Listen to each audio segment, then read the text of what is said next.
Time check tayo, 9:35 na ng umaga. Ito yung apat na drop off natin na galing siya ng sukat. 301 yung fare niya. So nandito tayo sa Malacanang Palace. Ito, pahinga muna tayo kasi wala pa kaninang umaga tayo nag long ride. So mula alas 5 ng umaga hanggang itong oras, naka-apat na booking pa lang tayo. Pero kakaiba to mga paps, puro long rides to. Yung una, teka lang, complete ko muna to. So bali,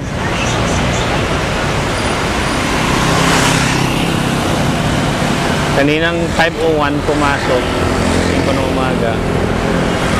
Papunta siya ng Dasmariñas, Cavite. 521 yung fare niya. So 35.8 kilometers yun. Tapos sumunod, pumasok siya ng 7:22 AM yung pangalawang booking. Ano siya, papunta naman siya ng Alabang.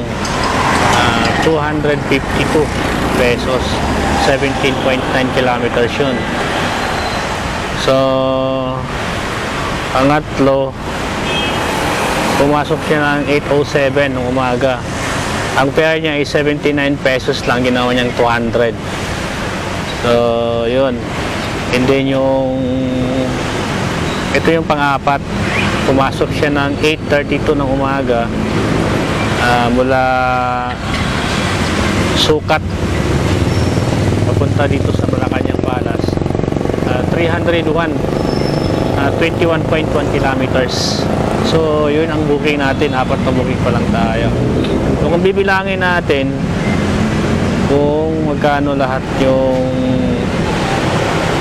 kinita natin sa loob lamang ng apat na booking, ilang oras lang yan, lalasing ko.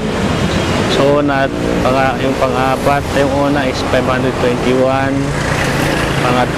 pangalawa is 252, pangatlo is 200, and then yung pang-apat is 301.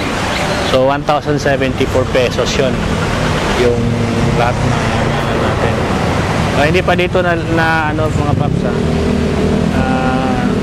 hindi pa tayo nakapagpagas dito kasi may gas pa tayo kanina. Nagpagas tayo ng bali 150. So yan, 1,274 yung kinita na natin ngayong araw. Yung ngayong umaga, yung apat na booking pa lang.